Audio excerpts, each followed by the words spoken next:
सबसे पहले बात करते हैं भारत के फॉरेन एक्सचेंज रिजर्व्स के बारे में, क्योंकि अगेन एक बार फिर से भारत के लिए बहुत बड़ी गुड न्यूज़ सामने आई है। रेफरेंस के लिए आपकी स्क्रीन के ऊपर आर्टिकल का स्क्रीनशॉट है।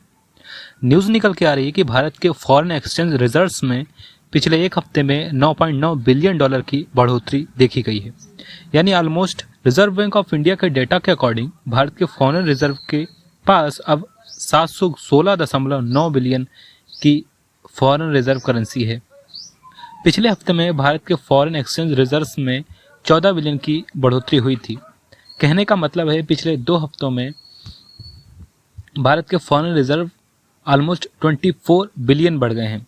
यह जो जंप आया है इसके पीछे का कारण है FCAR डिपॉजिट स्कीम। पिछले महीने RBI ने NRI के लिए फॉरेन करेंसी और US डॉलर में नई डिपॉजिट स्कीम लॉन्च की थी, ताकि ज़्यादा से ज़्यादा NRI भारत के बैंक्स में पैसा डिपॉजिट कर सके। इस बैंक की खास बात यह है कि इस डिपॉजिट के ऊपर भारत के इंटरेस्ट रेट के साथ साथ करेंसी एक्सचेंज रेट का भी फ़ायदा मिला है। यानी अगर कोई NRI डॉलर्स में डिपॉजिट करता है तो उसका पैसा वापस भी डॉलर्स में दिया जाएगा, प्लस जो उसका इंटरेस्ट बनेगा वो भी।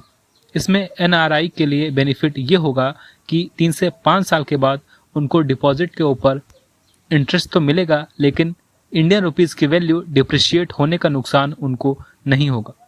इसलिए स्कीम के तहत NRI खुलकर भारत के बैंक्स में पैसा डिपॉजिट कर रहे हैं और अब फॉरेन एक्सचेंज रिजर्व के नंबर भी रिफ्लेक्ट होने लगे हैं। इस स्कीम से RBI का मेन टारगेट फॉरेन करेंसी इकट्ठा करना है, क्योंकि इससे भारत के पास डॉलर और दूसरी फॉरेन करेंसीज का रिजर्व स्ट्रांग होगा। इसके साथ ही इंडियन रुपीज़ के ऊपर प्रेशर को कम करने में इससे मदद मिलेगी। RBI के पास कुशन होगा तो इंडियन रुपीज़ तेज़ी से डिप्रिशिएट नहीं होगा। इंडियन रुपीज़ लगातार तेज़ी से गिर रहा है, इसके बाद यह स्कीम लाई गई है। अब इंडियन रुपीज़ थोड़ा सा स्टेबल नज़र आएगा, जो कि भारत की ओवरऑल एक्सटर्नल फाइनेंशियल स्टेबिलिटी के लिए बहुत ज़रूरी है। ज़्यादा इम्पोर्टेंट चीज़ ये है कि अगर NRI इसी स्पीड के साथ भारत के बैंक्स के अंदर डिपॉजिट करते रहे अपना करेंसी, तो भारत फॉरेन एक्सचेंज रिजर्व के मामले में अपना ऑल टाइम हाई का आंकड़ा भी क्रॉस कर देगा, जो कि है 728 बिलियन, जो हमने इसी साल 27 फरवरी को टच किया था। नेक्स्ट अपडेट निकल के आ रही है भारत और बांग्लादेश के बारे में।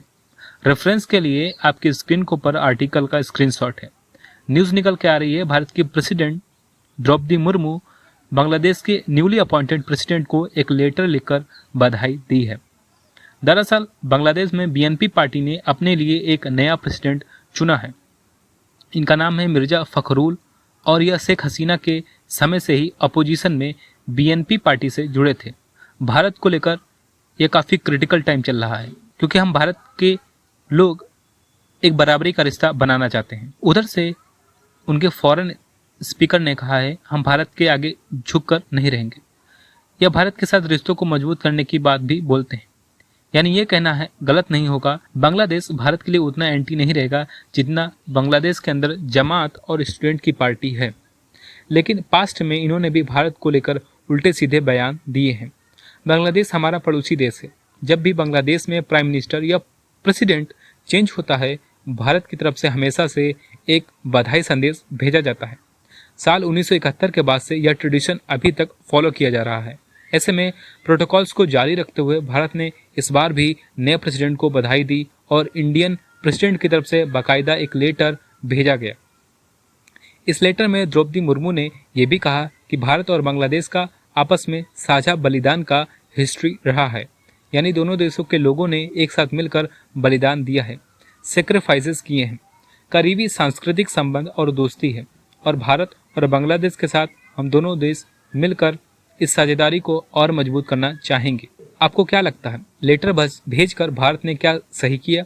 क्या बांग्लादेश के साथ हमने अपने प्रोटोकॉल को फॉलो करते रहना चाहिए या इसकी कोई ज़रूरत नहीं थी?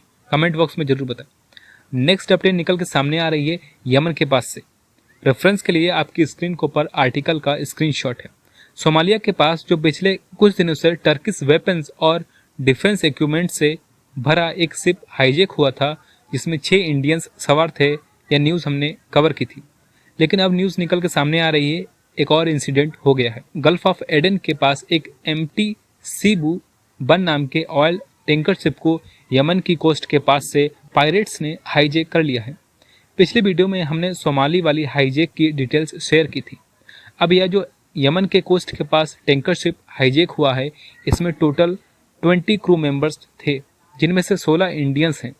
पिछले शिप में 6 इंडियंस थे, इसमें 16 यानी कि दोनों हाईजैकिंग में टोटल 22 इंडियंस इन्वॉल्व हैं।